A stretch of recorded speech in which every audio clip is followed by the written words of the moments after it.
네, 전문가 토크 오늘은 허희영 한국항공대 교수님과 함께 선거철의 단골 메뉴죠, 사실. 동남권의 또 다른 신공항 공약에 대해서 좀 말씀을 나눠보겠습니다. 교수님 안녕하세요. 네, 안녕하세요.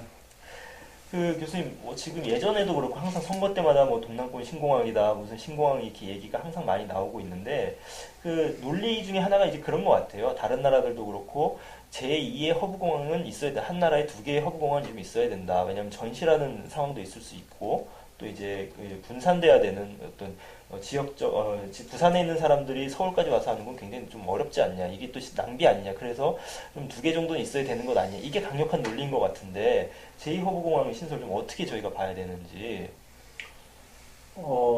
경제적인 문제만 없다면 공항은 많을수록 좋습니다. 곳곳에 많이 만들어 놓으면 좋은데, 네. 문제는 이제 건설하는데 많은 비용이 들고, 그렇죠. 유지하는데 비용이 드니까, 지금 방금 실장님이 이제 허브공항이라고 하는 것, 네. 허브라는 뜻을 좀 이해하셔야 되는데, 허브는 그 원뜻이 또 실제로 그 자전거 바퀴 있죠. 네. 자전거 바퀴의 그 축입니다.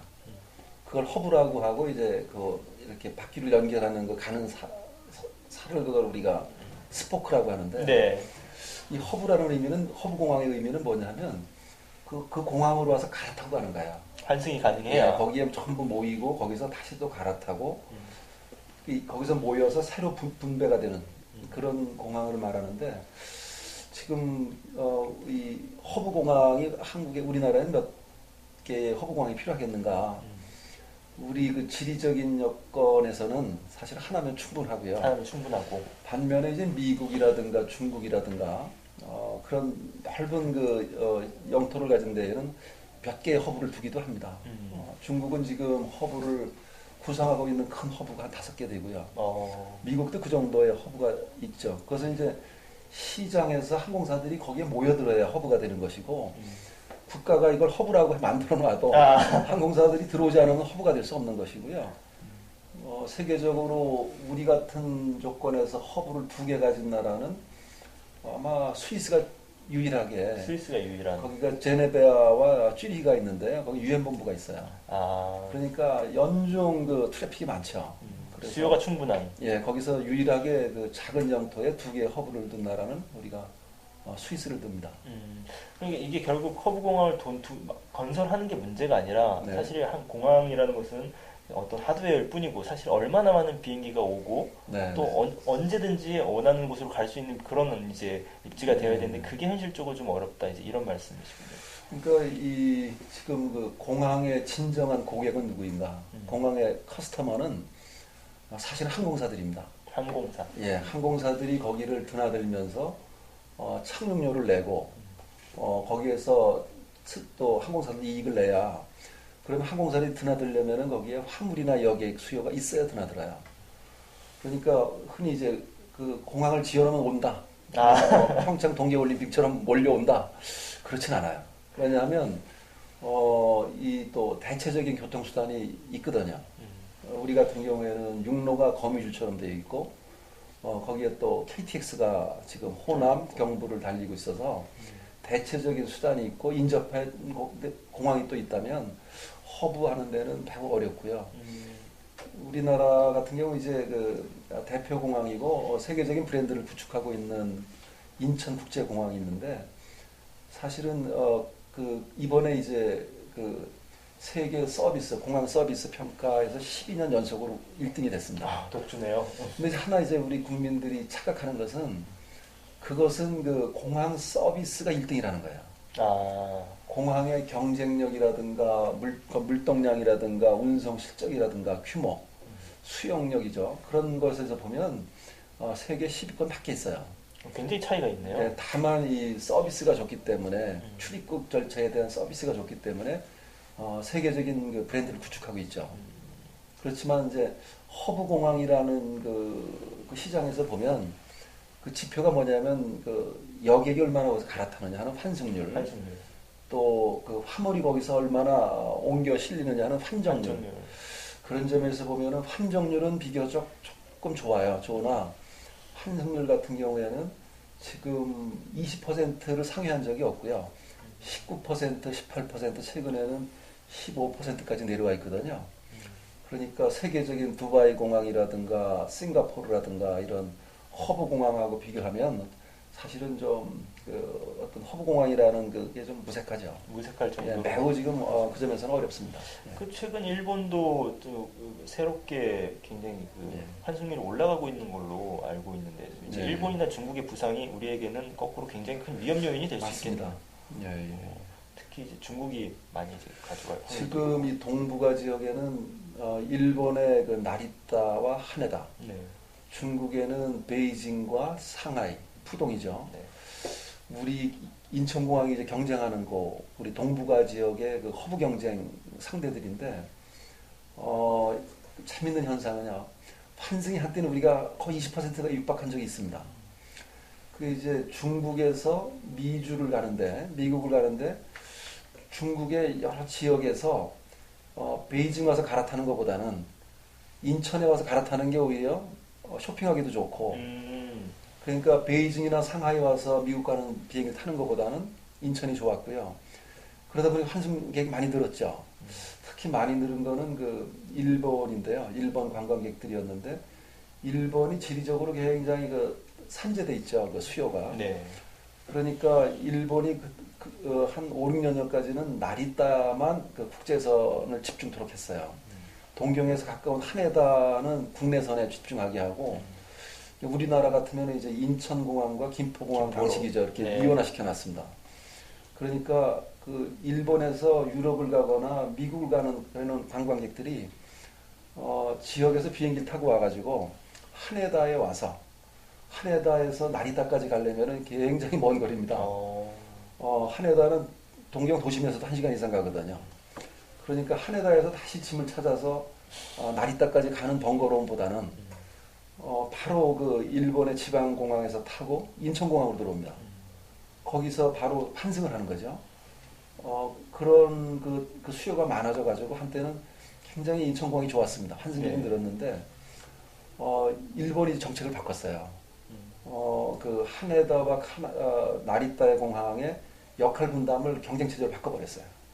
그래서 하네다에다가 국제선 청사를 짓고 거기다가 국제 노선을 들여놓으니까 그쪽으로 다시. 나리타가 이제 경쟁을 하는 겁니다. 하네다와. 그러니까 양쪽이 다 힘들어지는 게 아니고 수요가 늘어나고요. 예상과 다른.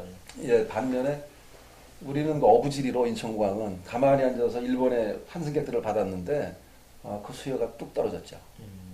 방금 이제 공항 우리가 이제 항공사라든지 이제 승객 중심으로 생각을 했는데 공항 업계도 좀 관심을 좀 가져야 될 것 같아요. 사실 지금 저도 기억나는 게 인천공항 민영화 관련해서 굉장히 좀 시끄러웠던 적이 시끄럽죠. 있습니다. 그러니까 수익이 이미 잘 나고 있는데 왜 굳이 이거를 이제 지분을 예. 민영화라기보다는 지분 매각이었죠 사실. 지분을 지분 매각. 매각할 필요가 있냐 이런 논란이었던 예, 걸로 제가 예. 기억을 하는데 어떤 세계적인 공항업계의 새로운 조류는 좀 저희가 어떻게 봐야 될까요? 당시에 제가 굉장히 안타깝게 생각을 했는데요. 네. 그 용어를 잘못 사용했어요. 정부가. 음, 그 사실은 우리 이거 이제 전기하는 그 한전 그 한국전력회사나 한국가스공사나 네, 전부 공기업이죠. 그렇죠.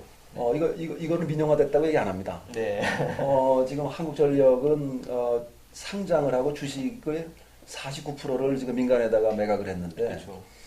51%는 절대 지분은 정부가 가지고 있기 때문에 이것은 공기업이고 모든 그 전기료나 가스료 이런 것들은 정부가 다 규제를 하죠. 있죠. 네. 그런데 인천공항도 그런 의도였어요. 그런. 예, 외국인에다가는 특히 30% 이상은 지분을 안 넘긴다. 음, 그리고 단계적으로 해서 최종 49%까지 지분을 매각하고 민간에다가 그 전에 이제 기업을 공개하고. 근데 국토부가 사실은 실무자들이 좀 똑똑해요. 이거를 어떤 식으로 얘기했냐면 민영화라는 말을 썼어요. 민영화라는 뜻은 시장님 어떤 겁니까? 한국 사회에서는 굉장히 부정적이게 위험한 용어 중 하나죠. 민영화를 하게 되면 사실 효율화가 되고 네. 서비스도 개선이 되고 긍정적인 순기능이 많아요. 네. 근데 이익을 추구한다. 뭐 그런 소비자의 편익이 줄어든다. 이런 이제 부정적인 인식이 깔려 있는데다가 공항 이용료가 올라갈 거다. 뭐. 예, 당시에 이제 아주 대단한 반발이 일었죠. 네. 돈 잘 벌고 있는 국가 공기업이 외국에 팔려나간다. 거기에는 뭐 맥쿼리 자본이 있다. 이 잘 나가는 기업을 왜 팔려고 하느냐라고 결사 반대한다고 그 당시에 인천시장 하시는 분은 띠를 둘렀습니다. 주민들하고 해서 결사 반대한다. 근데 제가 그때 그 내용을 그분이 알면서도 그랬다면은 그건 기만하는 거고요. 그 내용을 정말 몰랐다면은 그거는 무지입니다. 무지죠. 예, 그때 그 내용을 들여다보면 절대 민영화가 아니고 기업을 공개해서 일부 지분을 매각을 해서 재원을 조달하는 취지였거든요. 그리고 궁극적으로도 국가가 컨트롤하는 그런 것이었는데 그렇죠. 외국은 방금 말씀하신 대로 이미 한 15년 전부터 이 공항들이 민영화되기 시작을 했습니다. 그 민영화의 의미가 아까 말씀하신 방식인가요? 아니면은 실제로 운영권이 완전히 넘어가는 기업들이 늘어나고 있습니다. 진짜 공항의 민영화. 운영권을 민간 기업이 들어와서 운영을 다 합니다. 그게 이제 시드니나 호주의 시드니나 그 영국의 히드로나 그 대표적인 공항들까지도 운영권을 민간 기업에다가 팔아버렸어요.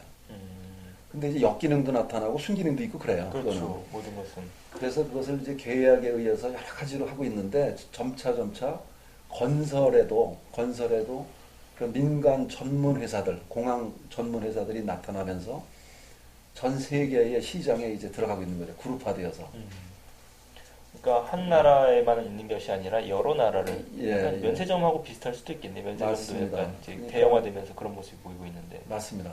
세계 주요 공항마다 공항을 건설하는 단계부터 그런 거대한 공항 그룹들이 들어가서 건설하고 운영하고. 근데 이제 우리나라 같은 경우는 뭐 규제에 굉장히 묶여 있어서 네. 그렇게 되게 가능성이 굉장히 낮을 것 같은데 우리나라 현실은 좀 반대인 것 같습니다. 우리나라 그것도 역시 안타까운데요. 지금 인천공항공사가 제가 1등 한다고 했죠. 12년째. 그런데 김포공항은 어떻다고 생각하세요? 좀 희미한데요. 그게 이제 가려져 있는데요. 네. 김포국제공항도 인천공항은 대형공항급에서 1등을 하는 것이고 중소형급에서는 김포공항도 1등입니다. 정상입니다. 굉장히 서비스가 좋죠. 그래서 김포공항의 브랜드도 꽤 잘 구축이 되어 있고 공항 자체의 오퍼레이션이 잘 되고 있는 공항이에요. 따라서 지금 보면은 우리가 해외 시장에 나가야 되는데 우리가 이제 그 어떤 성장 동력이라든가 어떤 뭐 경제 가치 일자리 창출을 위해서 우리가 원전을 수출하고 중동에 다시 70년대처럼 건설이 진출하려고 하고 해외 철도 사업이 진출하려고 해요. 네. 그런데 그것 못지않게 매력 있는 분야가 항공 산업입니다. 그러니까 전 세계에 걸쳐서 공항 수요가 있거든요. 그런 수요가 있는 국가들에 우리가 공항을 지어주고 그것을 운영까지 하게 되고 철도나 이런 도로나 원전은 저기 뭐 무슨 오지에다가 설치하잖아요. 네. 무슨 사막에 가야 되고 오지에 가는데 대부분의 공항의 특징은 뭐냐면 관문에 건설된다. 게이트. 네. 도심에서 가까워야 되죠. 예. 그러면 도심에 건설이 되고요. 그러니까 그 주요 도시의 관문에 건설이 되고 따라 들어가는 그 부가가치가 굉장히 많아요. 그걸 오퍼레이션하는 많은 기업들이 따라 들어갈 수가 있습니다. 그러니까 그거를 짓는 건설회사만의 문제가 아니고 공항에서 있는 많은 기능들이 여러 그 수요를 필요로 하거든요. 따라서 우리나라 민간 기업이 같이 들어갈 수 있는 매력이 있어요. 굉장한 수출 효자 산업이 될 수 예, 있다는 그럼에도 불구하고 우리나라에서는 아직 그게 이제 공기업이라고 하는 규제에 묶여 있습니다. 그래서 조직을 키운다든가 인력을 키우거나 해외 투자를 하려면 모든 게 정부의 허가를 받아야 되는데 공무법의 통제도 강하게 받고 근데 현실적으로 조직을 키우는 거는 방만경영입니다. 그렇죠. 예, 조직을 뭐 100명, 200명 들이겠다. 그거는 그 공기업 경영평가에서 굉장히 지적을 받게 되는 것이고 해외 투자를 위해서 입찰을 들어가는데 500억 원 이상 이 투자가 하려면은 예비 타당성을 통과해야 돼요. 예, 예타를 통과해야 예타 통과하는데 얼마나 걸리는지 아세요?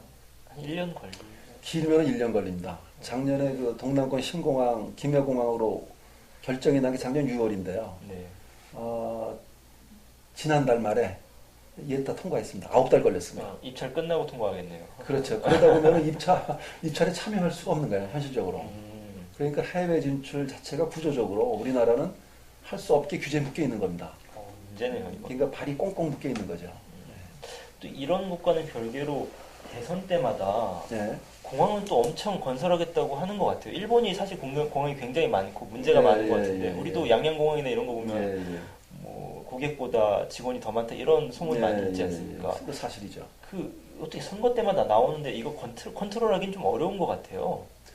그게 좀 원인은요. 우선 이게 포퓰리즘이 아주 대표적인 국책 사업을 이용한 포퓰리즘들인데 지금 대통령 선거가 이번에 좀 제가 알기로 노무현 대통령 후보, 그 다음에 이명박 대통령 후보, 박근혜 대통령 후보가 공히 부산 경북 지역에 가가지고 좀 경제성이 없더라도 필요하다면 지어주겠다 그랬어요.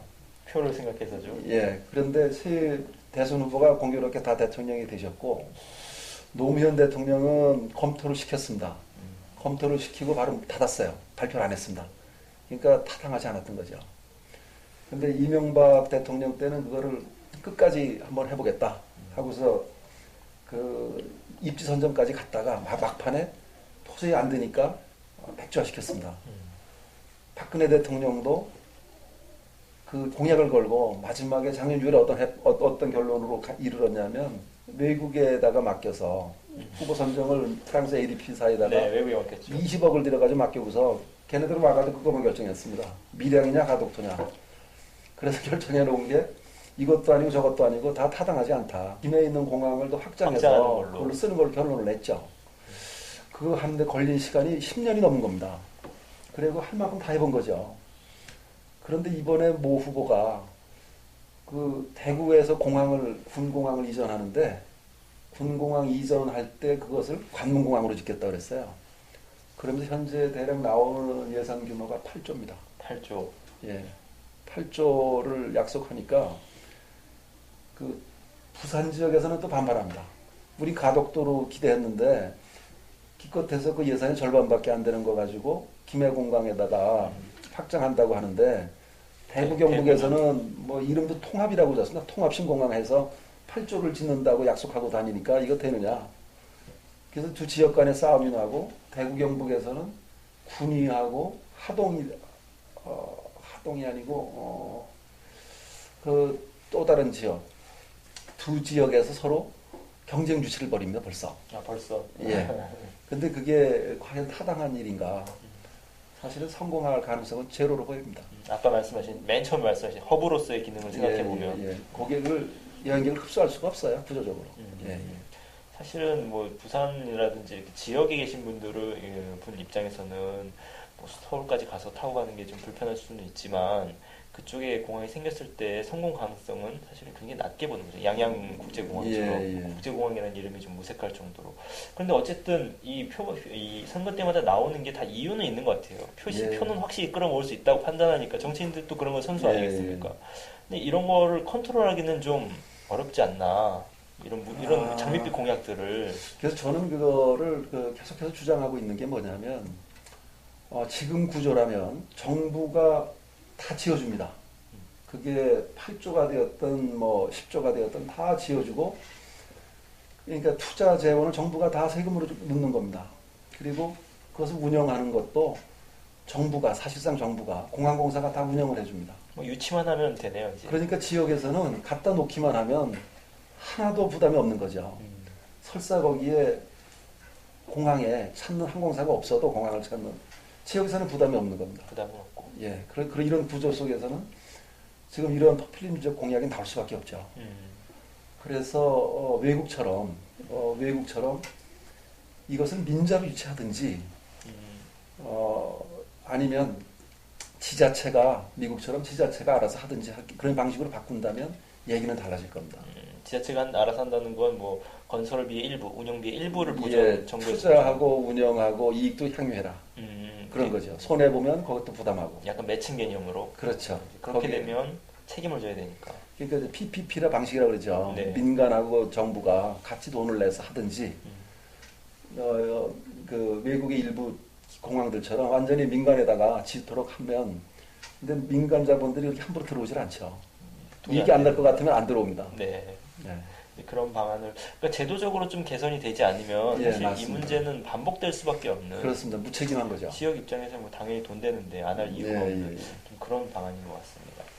네, 네. 오늘은 그 허미영 교수님과 선거철의 단골 메뉴인 동남권 신공항 이 이름을 쓰는 게 맞는지 모르겠습니다만 동남권 신공항 문제에 대해서 함께 이야기를 나눠봤습니다. 교수님 오늘 고맙습니다. 네, 고맙습니다.